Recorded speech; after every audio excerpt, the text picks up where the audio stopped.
Blog Talk Radio.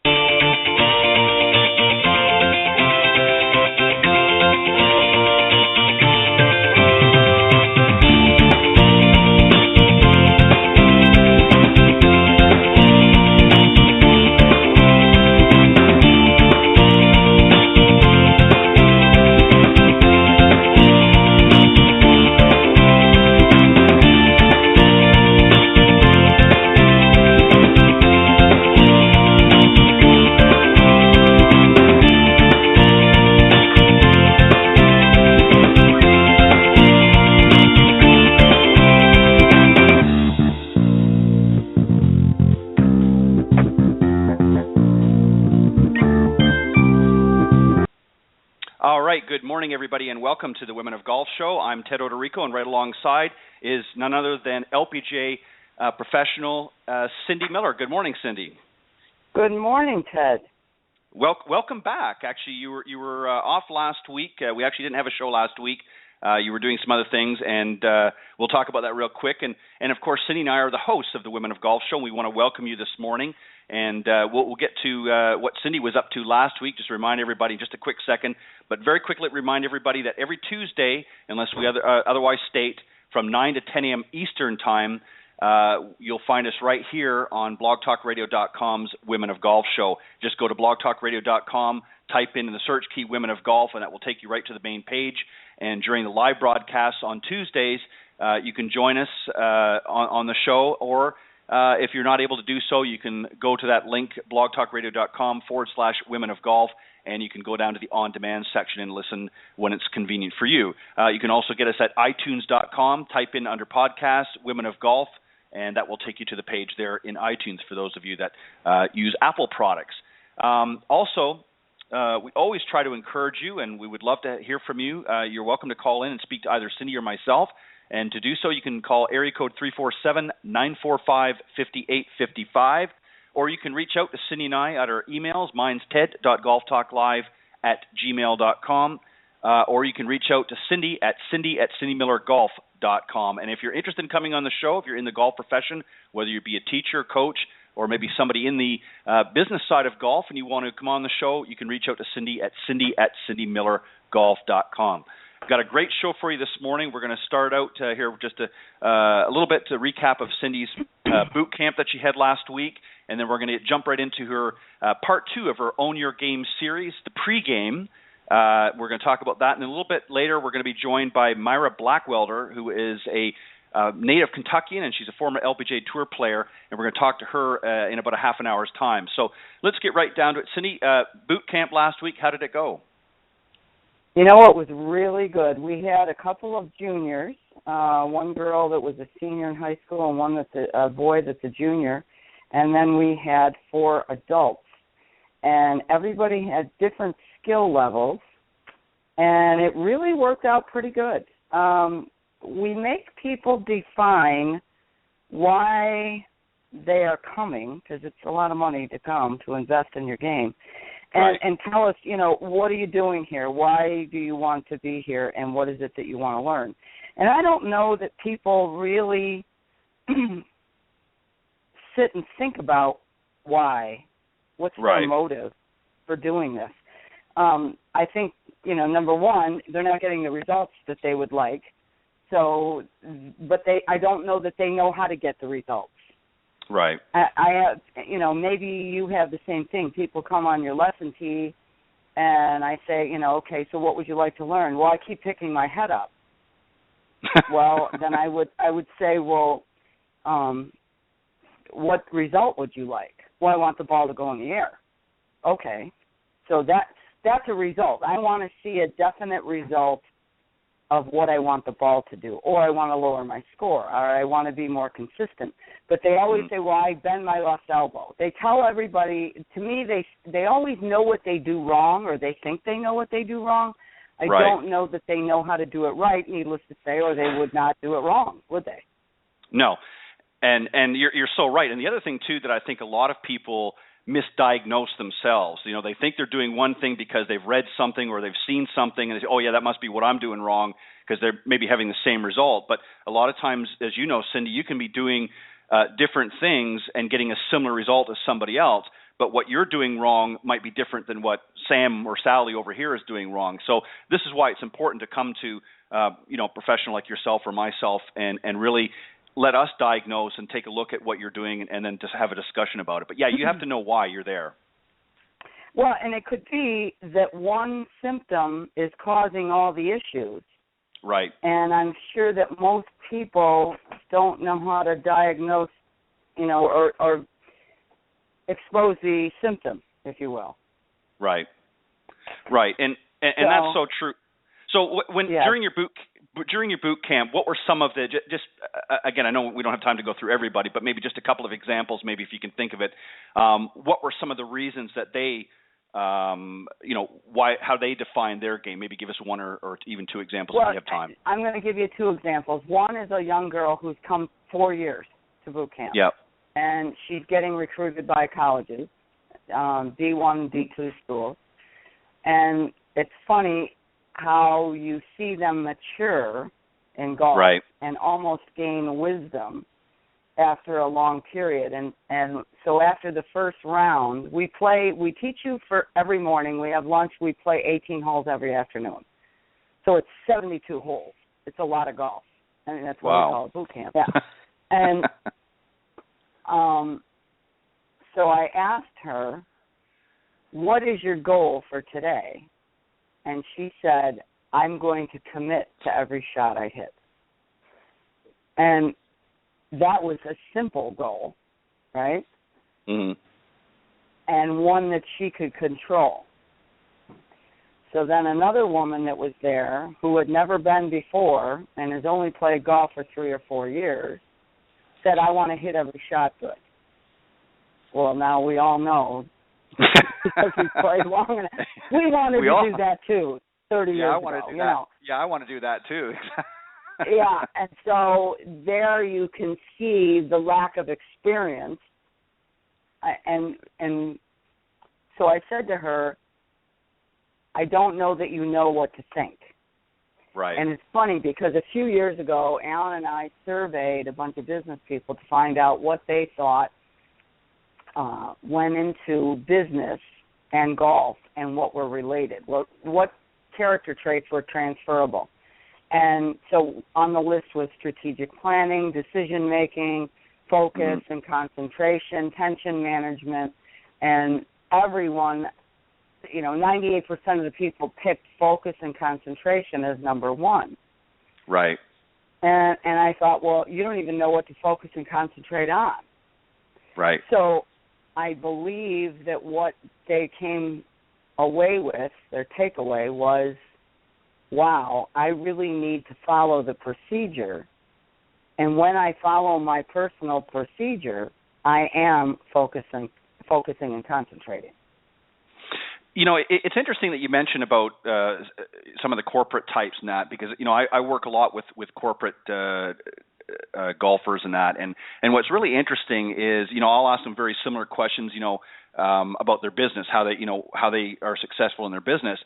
And they'll have very definitive answers. They'll whether it's like you say, focus or what have you. But then when I talk to them about their golf game, it's like they're all over the place. And it's interesting. They haven't figured out how to transform what they're doing in their business and concentrating and all that kind of stuff out on the golf course. And they're most people that are in this profession know that golf mimics life in so many ways. And a lot of people, for some reason, when they get over that little white ball, they freeze up. And they don't know what to think, or they overthink. And that's a big problem. And that's why it's important that I think, what you're talking about here is you really need to define your game, what it is that you want from your game, what do you want to accomplish. And you have to be just as precise about that as you are in your business. That doesn't mean you have to sit and get so focused that you freeze up, but you have to have an understanding of why you're there and what it is that you want to get from the lesson or get from your game and where you want to be. Is that correct? Yeah, and I think that they also need to have some help to find out if what they want is realistic. Like the woman who said, I want to hit every shot good. That's not realistic. No. I want to miss it better that's realistic.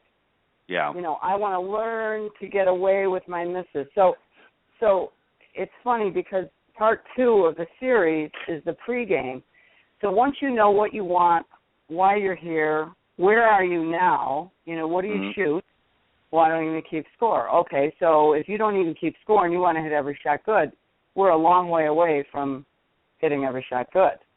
Right. And I think that's why people need professional help, because they don't believe they realize how difficult this game is and how they really should be satisfied with small little triumphs, if you will. Anyway, so once we know where you are, why are you here, where do you want to go, where are you now, how did you get here, how long have you played, how many times do you practice? One of the people at boot camp, I said, well, how many days a week are you willing to practice? He goes, well, I play 2 days a week. I said, that's not what I asked you. You might play 2 days a week, but how many days a week are you going to practice this? Right. To implement it. And I don't think they realize that when you start to work on something, sometimes you get worse before you get better. Exactly. Anyway. Well, so once we answer, go ahead. Go ahead. No, go ahead. No, you go. Well, what I was going to say is you're right. People get out on the golf course, and it's important. You do have to play golf. You have to put everything together. But and the biggest mistake I think most amateurs make is they try tinkering around with their game while they're out playing the golf, playing that round of golf, and that's not where to do it. They need to do it on the practice tee. And they try to combine everything all at once. So, well, I'll do my practice while I'm out here, and if I'm not hitting the ball well, then I'll just tinker with it out here, and they end up messing up the round, and it creates frustration. So I agree. They have to have a balance of both. But go ahead. Well, and it's just like Alejandra Laneza said last week or 2 weeks ago. Right. She'll work on the range, and then she'll go out and play a few holes, and she'll try what she was working on the range. And then she'll come back to the range and finish up her practice. So, yes, it's good to go out on the course to try to implement what you've been working on, but that's not where you work on what you're working on. Exactly. So what are some of the components to pregame? Then what do people have to understand from a pregame perspective? Well, they gotta ask the question why. Right. See, there's always a why. So, why did I miss that shot? So I'll give you an example. I'm working on my backswing. So I'm trying to shorten my backswing because I want to hit it farther. Tries to swing it back too far, shifts her weight back too far, turns her shoulder so her head moves so I can't play with my glasses. So so the first shot I hit okay when we were down there because I play with them. Second shot I hit a drop kick duck hook. And I was like, whoa, what was that? That was pretty bad, right? So the next shot I hit 15 feet from the hole, 180-yard par 3, right? Yep. Because I hit 2 shots. The first day we play on what is called the Tooth at Orange County National, and what it is, it's a short 9-hole golf course. Right. And it's great because you can hit extra shots. So I got on the next tee box, and I hit an okay drive, and then I hit a drop kick hook. So I hit like 8 drop kick hooks that day. So Alan finally said to me, do the Ben Hogan drill. Well, so then we have to say, well, why did I miss those shots? Right. Well, I hit it fat. Okay, why? Well, I'm trying to shorten my backswing. Why? Because I was trying to hit it too far. Why? Because I want to hit it farther because I'm a competitive control freak. Yep. So why did you hit it fat? Well, I stopped my left arm too soon, and I started to pull, and I never got the club head to the ball. Why? Because I shortened my swing too much. Yep. Oh, so there's a lot of whys there. You follow? Mm-hmm. Yep. So my picture, if you will, of what I think I'm supposed to do and work on, I over-exaggerated what I was supposed to do. I shortened my backswing so much that it hurt me. So was I able to fix it in the 4 days we were there? Absolutely. But if I didn't know the why, it would have shown up a lot more often. Right, so, exactly. Every single time you miss a shot, you need to know what's your why. So my big why comes from I try too hard, I'm a competitive control freak, and I need to chill. Now, does that have anything to do with my golf swing? No. Nothing. It has everything to do with who Cindy is. Yeah. So what we do in our Own Your Game series and our Own Your Game golf schools is we have people take assessments, online assessments, and the online assessments identify what's my learning style. Do I want to hear it? Do I want to see it? Do I want to feel it? Now, why does that matter?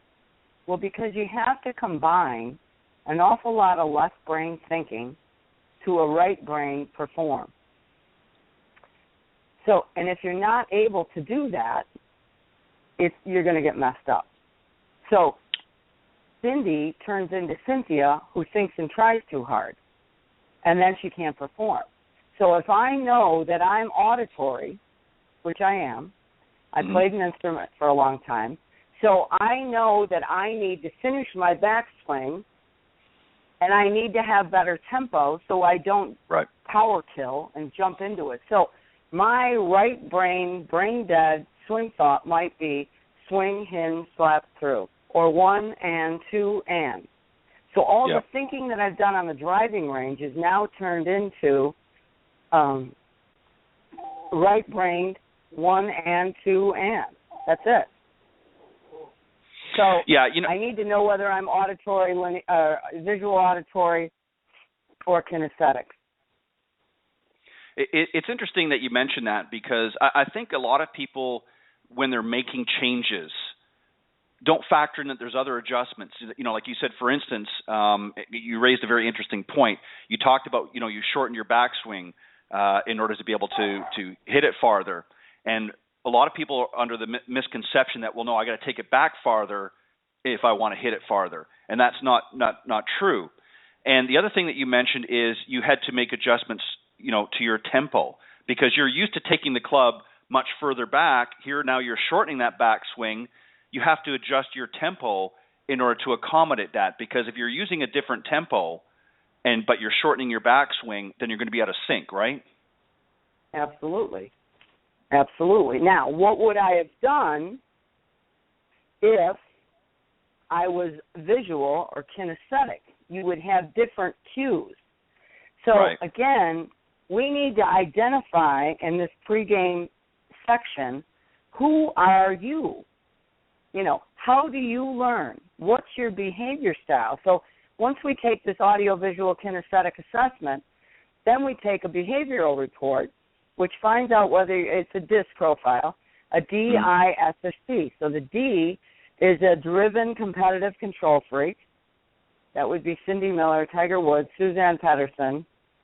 An I is a fun-loving, influencing Christina Kim, happy-go-lucky, Lee Trevino, Peter Jacobson, David Sparity, for sure. Okay? S would be steady, which is Alan Miller, Ernie Els, Freddie Couples, Jason Duffner. And a C would be cautious, which would be Bernard Langer, which would be Keegan Bradley. How many times he milks the club and looks up, it's cautious. I want to make sure I'm doing it all right. So you need to know who you are because if you're someone like Alan who's steady, slow-paced, doesn't want to take any risks, and someone like me is teaching him and I'm not aware of that, I'm thinking this guy doesn't care. I'm like, wow, now, show up here. Is it possible, Cindy, to have a little of everything, not necessarily everything, but maybe be two part D and part S? Yeah, definitely. And most people are. Most people are a mixture. So, again, I'm a DI. I want to have fun, but I'm going to tell us when we're going to have fun. So a DI, an I is fun. They like to wear bright color clothes. And, so Ricky Fowler's got some of that and Lexi Thompson, because a big C would never have a contract with Puma because they're too colorful. Does that make sense? Yep, exactly. But on the other hand, Ricky Fowler has got some D in him.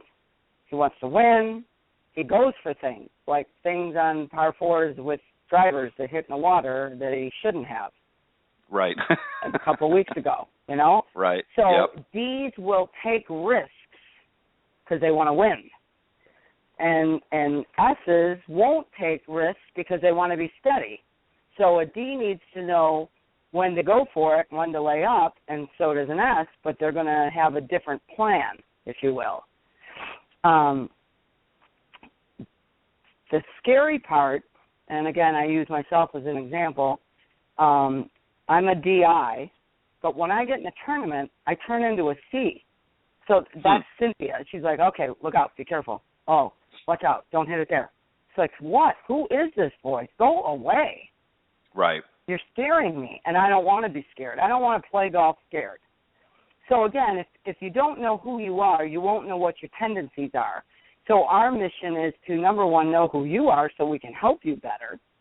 And number two, make you aware of what your tendencies are so we have a place to start so we can help you improve your performance. Do you think, Cindy, and I'm just going to use you as an example because you said that you're much more aggressive, but then once you get out there, sort of the brakes come on and that.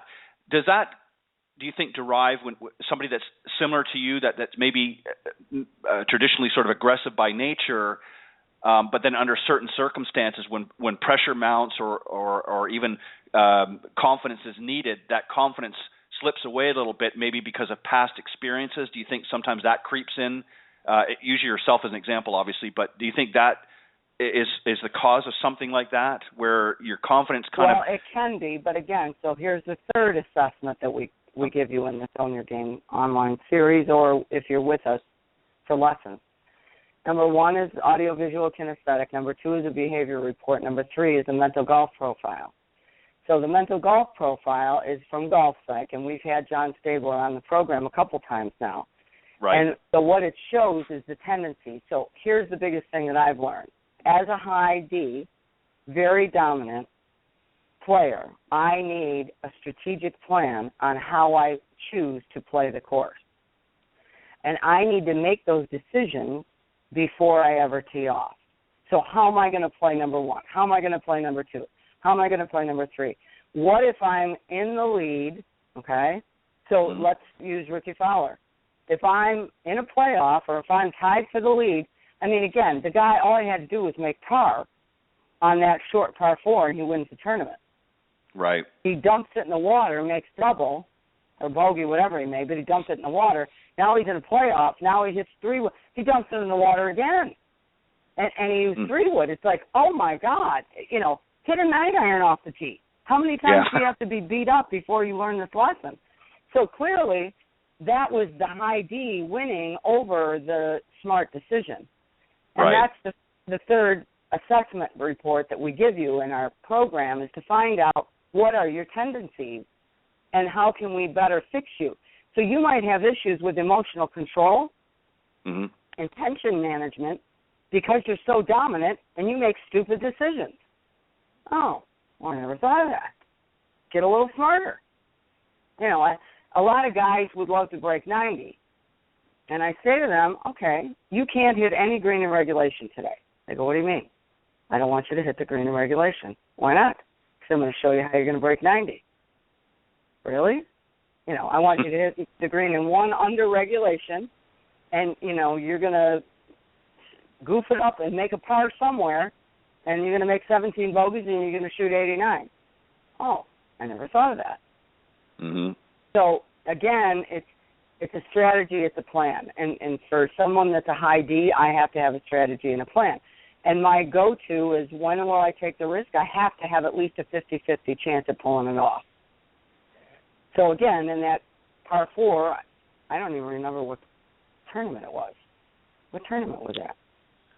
I'm trying to think off the top of my head. They just had the Northern Trust, so I know it wasn't that. It wasn't the one in... I'm sorry? Was it the old Bob Hope, the Desert Classic? It wasn't Phoenix. No. It might have been. Anyway, it doesn't matter. Yeah. So anyway, again, he should have said, look, I want to win the tournament. Let's think for a minute. Before I pull this club out of the bag, let's have a strategy. He could have hit a 9-iron and a 9-iron on the green. Yeah, and that happens. So, yeah, and that happens with some players like that. That they don't. They're in a position to win the tournament, but a part of their personality takes over that shouldn't be. That should have, sort of taken a back seat, and ultimately, there's been proof of that throughout history in golf. Many players have done the same thing and people think, well, they just sort of fallen apart, but that's not really what happens. It's just that their dominant side takes over and doesn't allow them to. Well, and they're not staying in the present moment. They're starting Right. to try too hard. They need to stop and say, okay, where are we at right now? Let's take a little inventory of what's going on here and what's my smartest play from this situation. And so, again, that would be something that a high D would do and a high I. I want to win and I want to look good. And then you get slapped around and then you say, oh, boy, that was a stupid mistake. So, again, are you pursuing? Are you protecting? I'm way better off playing golf when I pursue. The minute I start to protect, I'm playing with clenched butt cheeks and I might as well go home. Yeah. Yeah, and you're right. And why do you think that is? Why do you think that your mental side changes into a protective mode? You're heading to the golf course, you're thinking pursue, I need to do that. You get out on there in the first few holes and you're pursuing, but then all of a sudden it shifts gears. Why do you think that happens to you? Well, you might hit a bad shot, and like me with the drop kick hook, and it's like, uh-oh, what was that? So now you got apprehension, and now you have a little bit of doubt, and now you might have a little fear, and then you got a little tension, and then you got a little tension, then you got a little bad shot, rather than, oh, I know what that was. So, again, that's what we teach our students. I want to teach you why you miss it. If we know why we miss it, we can fix it, and everyone's going to miss it. So how do we learn to miss it better and understand what our tendencies are? So all this is about awareness. So for you to learn to own your game, you have to be aware of who you are, how you learn, and what your tendencies are.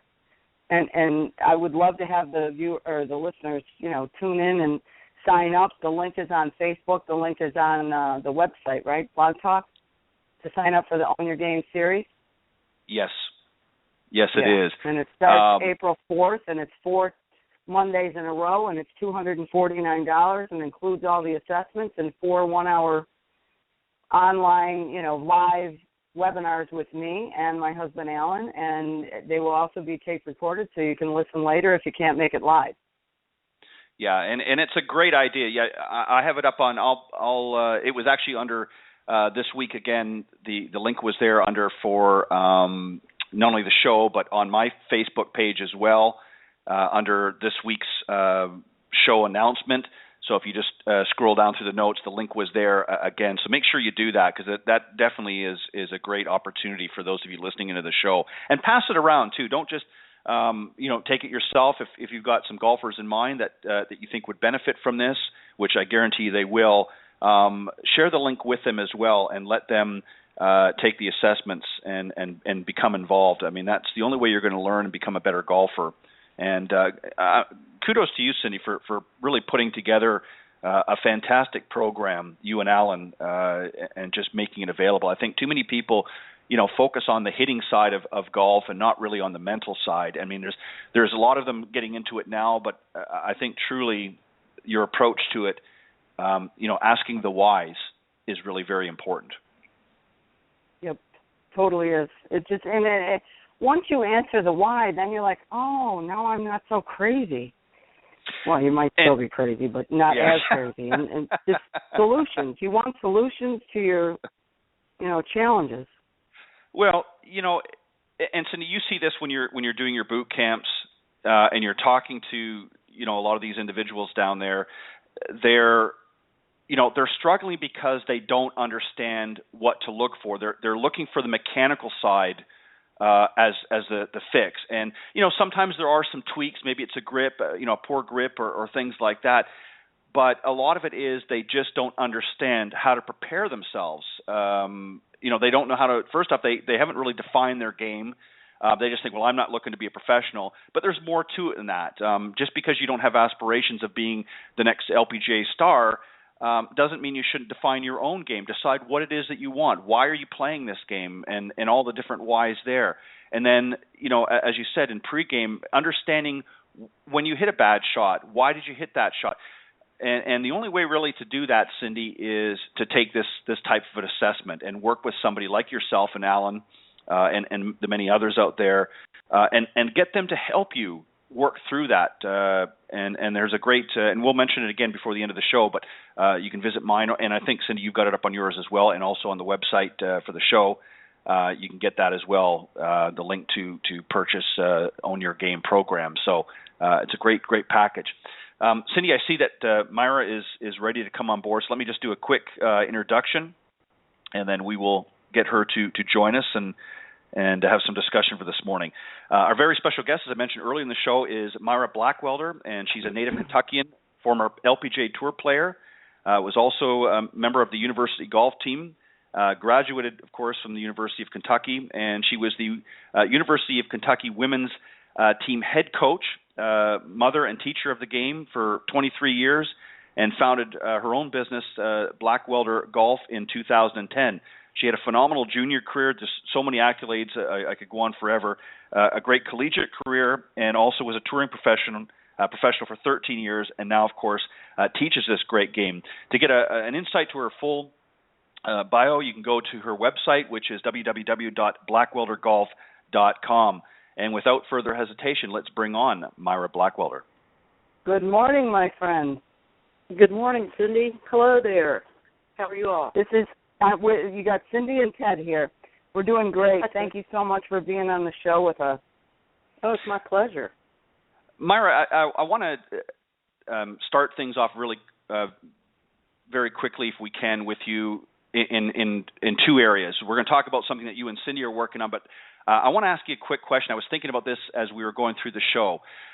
When you go to work each and every morning and you open the doors, if you will, to Blackwelder Golf, what goes through your mind? How do you prepare yourself for each day when you're out there ready to work with your students? What's the sort of the first things that run through your mind, prepare for the day? That's a great question. I'm a real believer in meeting the student where they are. And so what I always do, I always look at my schedule lineup for the day and just kind of think about where that student might be along the progress curve. And, obviously I don't really premeditate anything necessarily. When they come in, the first question I ask is, how are things going? Where are you with your game? What do you think is the most important thing that we accomplished today? And then that's kind of how I start with each student. I just basically take an individual approach to each person and just let it lead based on their goals for the day. Right. So you don't go in with any sort of preconceived ideas ahead of time. Obviously, you want the day to be successful, but you really take your cues from the students then. Yes. I just ask them a lot of questions. Obviously we're coming in, out of the winter and starting to prepare for spring. I am fortunate in that I do have an indoor facility with video and so forth. So we're set up really well through the winter. However, you're still limited, in our climate, getting out on grass, you can't substitute for that. Right. And that's one of the beauties of course, living in the South, is you do have a little bit longer season than they do, say, where Cindy is up in Buffalo a lot of the time. Now, Cindy, I know you travel all over the place, but and have an opportunity to work extensively in the South as well throughout the year, but it does give some advantages to be in the Southeast particularly, and Southwest as well, I guess. Now, the two of you are working on something kind of interesting, and Myra, if you wouldn't mind starting off, you and Cindy are working together on America's Golf Team. Tell us a little bit about that. Yes, the America's Golf Team project originated in 2010, and it was right as I was winding up my tenure as the University of Kentucky women's golf coach. And what I noticed when I took that job, my daughter was playing at that time for the University of Florida, and I did note that when she was on the Florida golf team, she was one of just a few American players.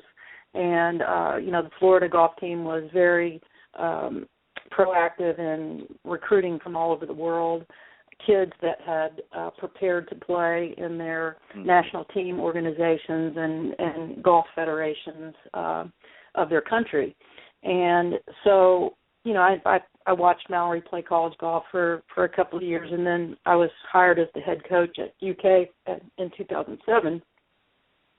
And I quickly realized, as I was really thinking about recruiting, if my aspirations were to take the team into the top 25, which was clearly the goal, then it was going to be pretty important for me to begin to recruit internationally.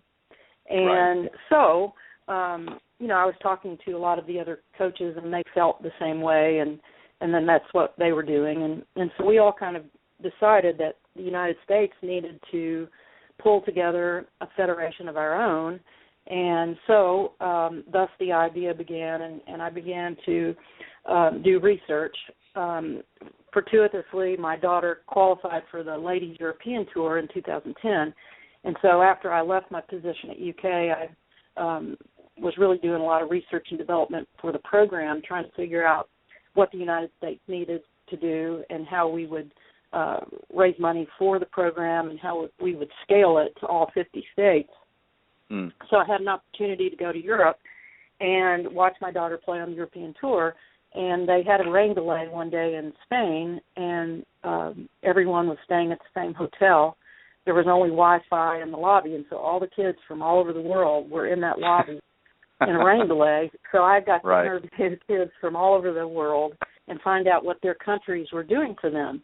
And so from that, a lot of ideas came into the fore, and then we tweaked those ideas for several years on how to scale it to the United States. And, it's been a long process, but we do feel like we've got a program now that's very workable. We filed the program with the United States Golf Association in July for an evaluation, making sure that what we are proposing to do was within the guidelines of amateur status, and we were gratified that they approved our program, everything that we requested to be able to do for junior golfers. We are in compliance, and so where the program stands right now, we are under review at the NCAA as well as the Kentucky High School Athletic Association with the goal that we will eventually, try to roll out to all 50 states and get approval from their state high school athletic associations as well. Wow, that's fantastic. Now, Cindy, you're also involved in this, correct? I'm trying to help Myra basically figure out some programs and implementation, and we are trying to get some funding, which Myra has done an unbelievable job and has not given up, and I'm so proud of her. But we're going to try to get enough funding to start this program off and do pilot programs. Right. Myra, you want to tell him about the pilot? Sure. Yeah.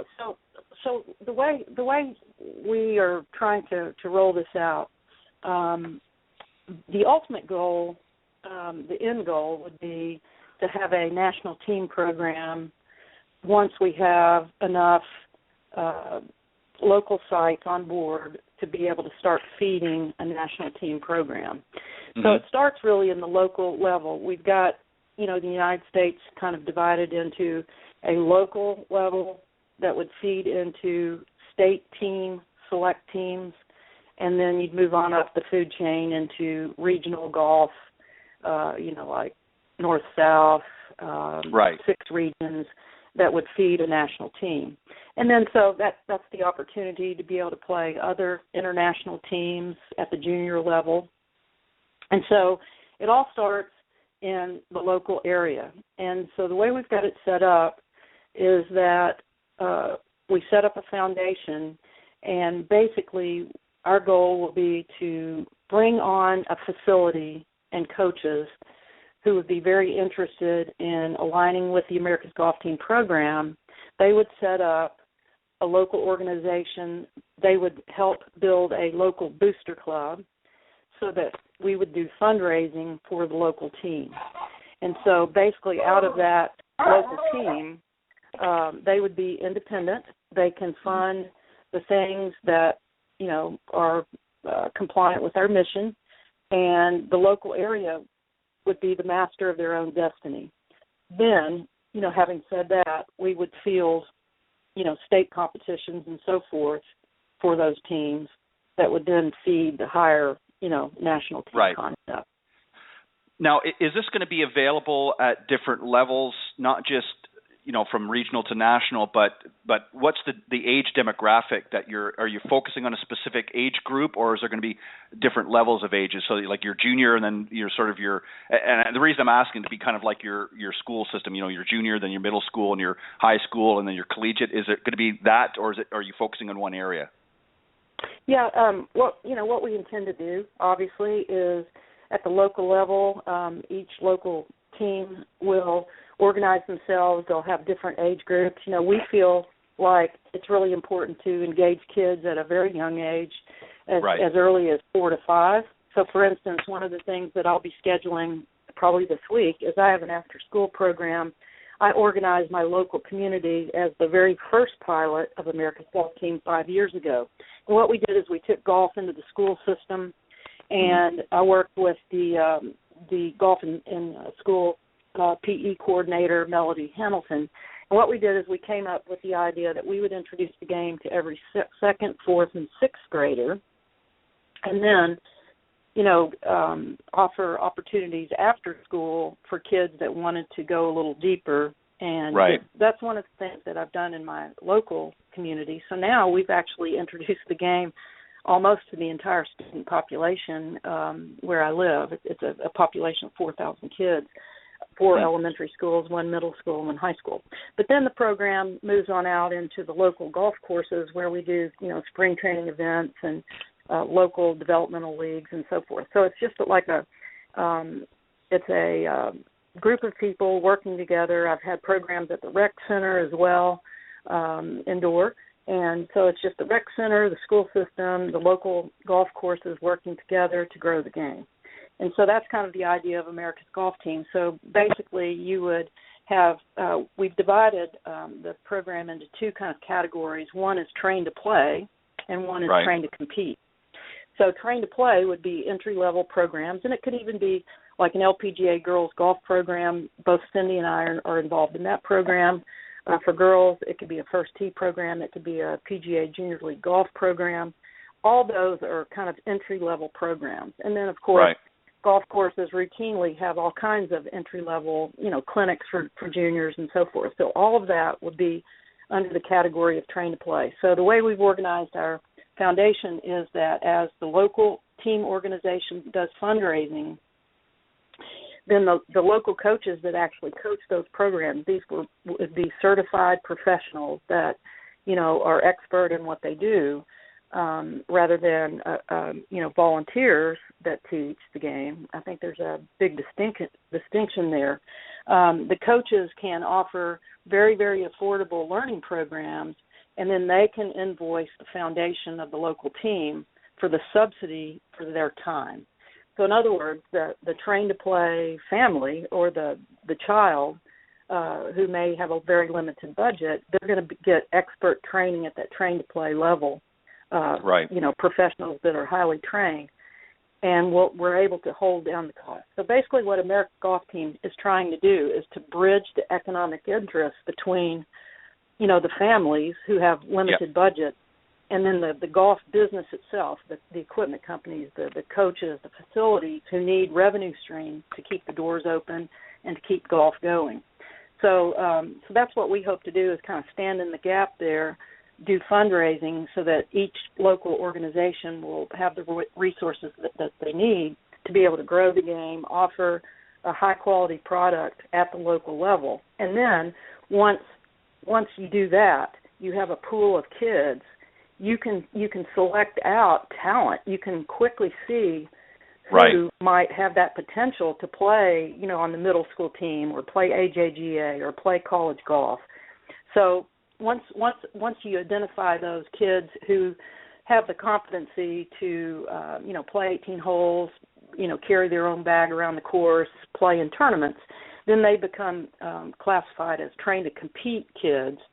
And then once the NCAA weighs in, we have been authorized by the USGA to be able to fund training for those trained to compete kids 12 months a year. We can provide them, individual instruction, trainers for fitness and strength coaching. We could send them to a sports psychologist, a nutritionalist. We could make sure they have the latest equipment, gear, join the golf course, and then send them to tournaments. So that's kind of the idea.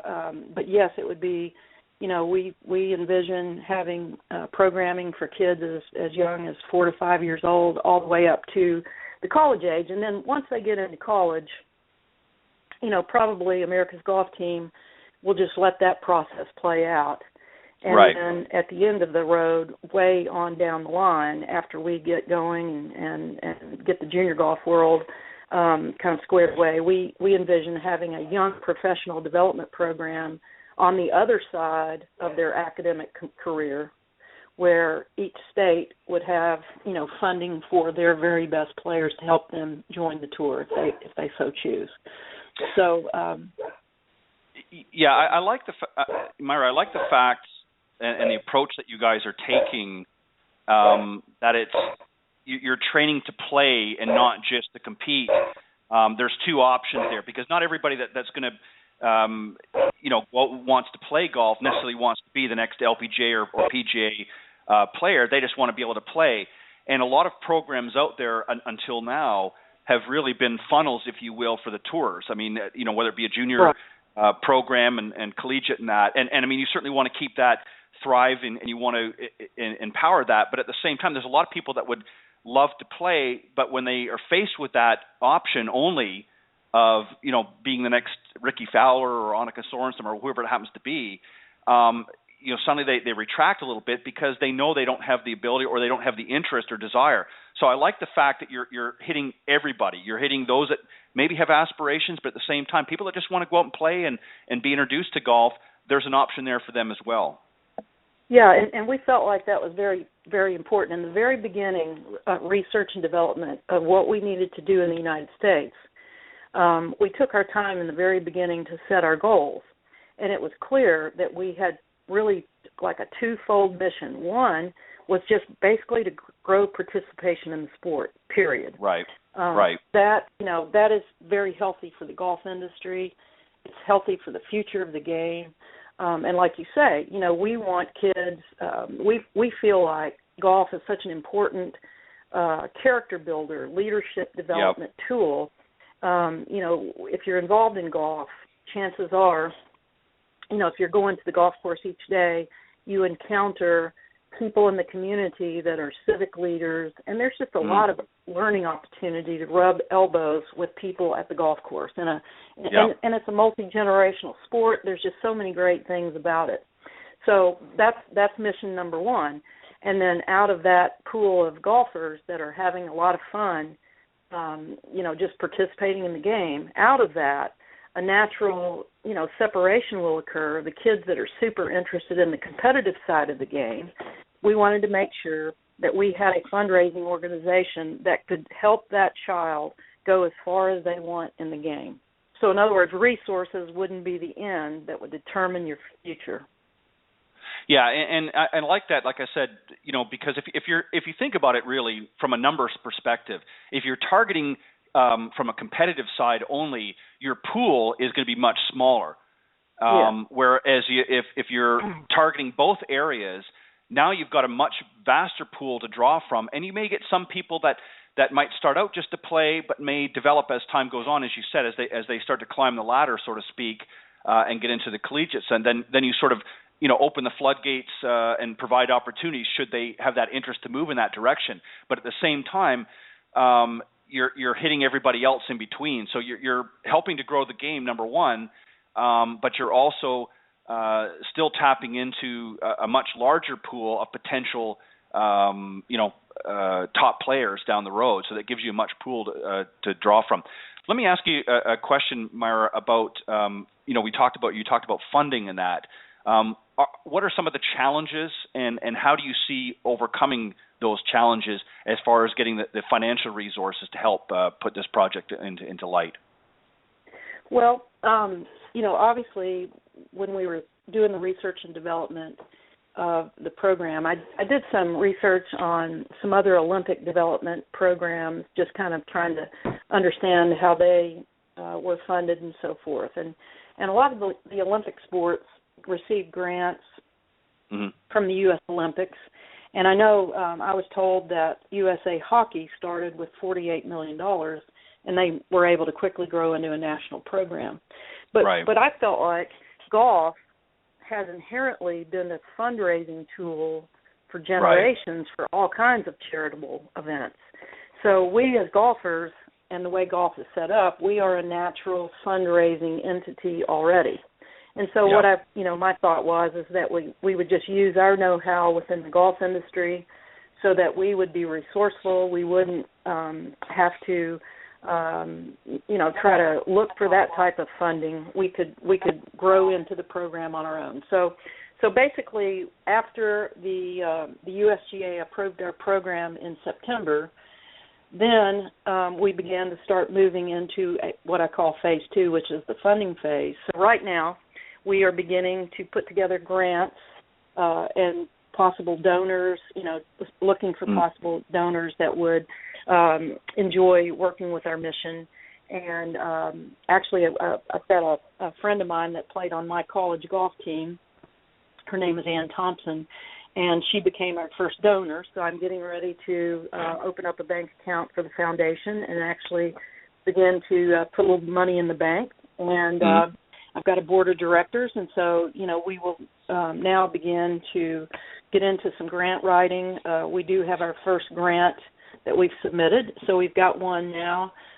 We're going to try to, kind of grow that operation, and, it's just a matter of getting that lucky break and finding the donors who really believe in our mission and help us start, because I do think that once people kind of understand what we are getting ready to do, they will get real excited about it.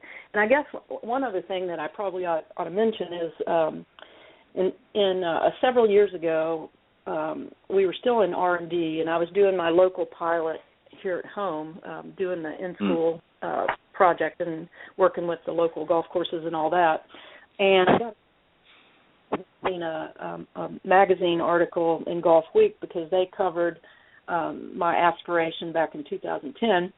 Right. And he had seen, and so he gave me a call, and his daughter had qualified for the U.S. Girls Junior, and they were in the real estate business, and it was right in the height of the economic crunch in Florida, and they didn't have the finances to send his daughter to the U.S. Girls Junior, which is out in San Francisco. And, a trip like that, it ends up costing almost $3,000. You pay a caddy, you buy airfares, hotel, rental cars, all that stuff. And so he asked for help. So we called around to some organizations to try to get help, and we weren't successful in going through the normal channels that you might think would be set up to help. The Florida Golf Association did contribute $1,000 towards the project, but it still wasn't enough. So I got on Facebook one day, and I just wrote a couple of paragraphs about what we wanted to do, and by the end of the day, we had raised $1,800, which was enough for her to get, we made sure with the USGA it was okay. They said, yes, it's fine. So we raised the money. She went to the tournament. And then later that year, she ended up finishing third in the PGA Junior Series, and she was invited to represent the United States on the Junior Ryder Cup event. And we helped her go to an AJGA event to get her All-American Award. And so anyway, we basically helped her keep her career going through that year. And, I will say today, she was 15 years old at that time, and now today she plays for the University of Florida. So we were able to help their family out at a critical time, which kept her career going. So that's what America's Golf Team is really designed to do. And so, we've had a little dabbling in it thus far, but, we were looking for a program that could be,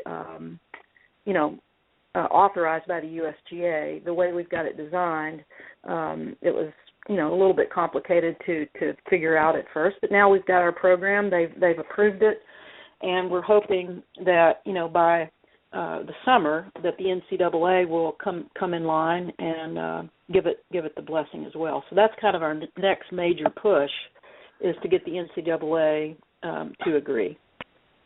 Now, is there somewhere that people can go to learn more about the program itself? Is there a website that's been set up yet, or is there how can they go about finding out maybe somebody that wants to be a donor?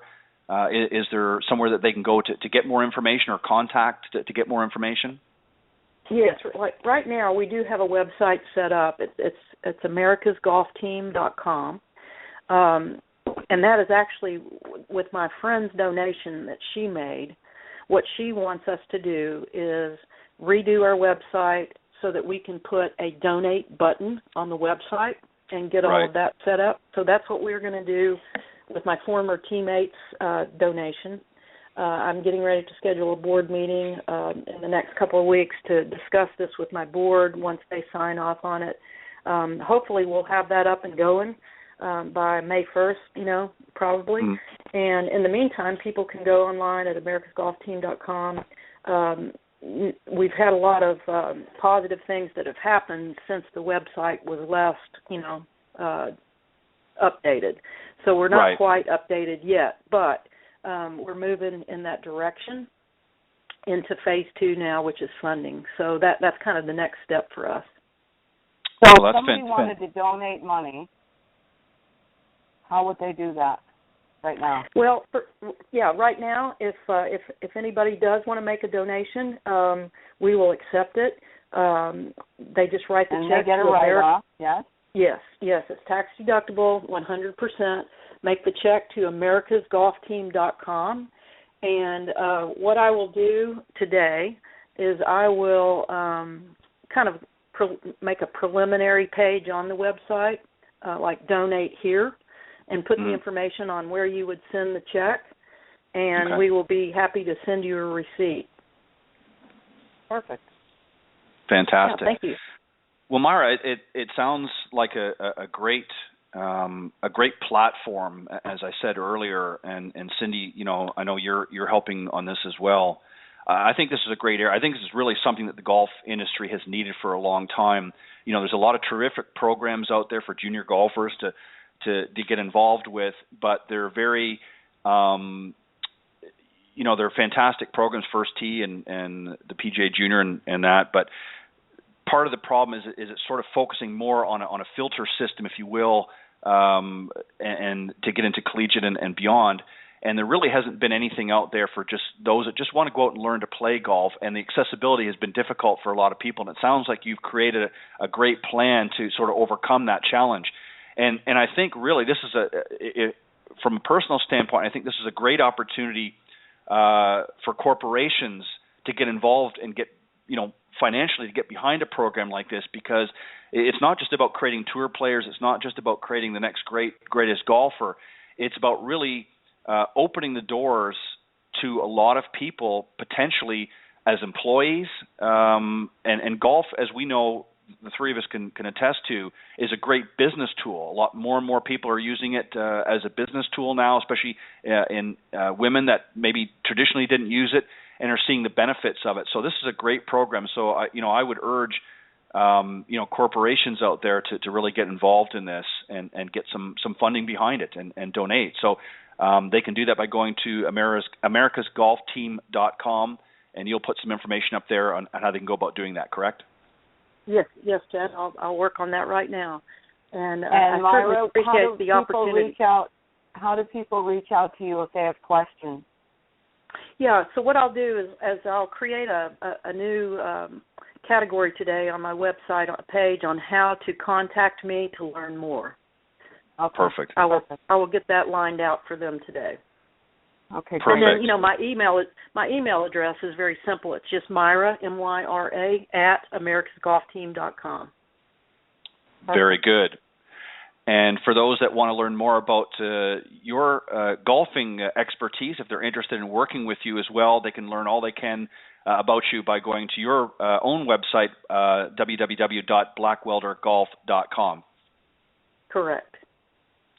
Well, Myra, we want to thank you for coming on. I wish we had a little bit more time. It's very exciting what you're doing, and I think it's fantastic. It's probably, to be honest, one of the best things I've heard in a long time about really growing the game. I've heard a lot of great ideas, but it's probably one of the best I've heard in years, and I want to wish you all the success with it, and I'm certainly going to do, in fact, I'm going to visit your page after the show, or a little bit later. I'll give you a chance to put all that information up there, and I'm going to start helping you to spread the word through my social network. Okay, very good. Yeah, thank you so much, and I appreciate the opportunity to share the message, and maybe we'll do it again. Thank you so much, Myra. Yeah, you're always welcome to come back on. Have a great day, and thank you very much for sharing that with us on the Women of Golf show. You all do the same. Thanks a lot. I'll talk to you soon, bye-bye. Cindy. Bye. All right. Bye. Very good. I know we only have a second or two here, Cindy, so we'll wrap it up, but certainly some great information and what a great opportunity for the golf industry and just for people in general. We want to thank our very special guest again, Myra Blackwelder, for joining us today and sharing that information. And Cindy, as always, thank you for bringing the Own Your Game series. Today we talked about pregame. If you missed the show, go to blogtalkradio.com/Women of Golf, and you can pick up the full program in its entirety. And we'll be back next week with part 3. What's part 3, Cindy? Can you sneak that out now? I cannot. Oh, all right. Well, then you're going to have to just, those of you that are listening, you're going to have to stay tuned and come back. And it will be good. It will be good. I have no doubt. On behalf of Cindy Miller, I'm Ted Odorico, and we are the hosts of the Women of Golf show. And we will see you next Tuesday right here at 9 a.m. Eastern Standard Time on blogtalkradio.com's Women of Golf. Thank you, everybody. Thank you, Cindy. God bless, and have a great day. Have a great week. Bye-bye. All right. Bye-bye.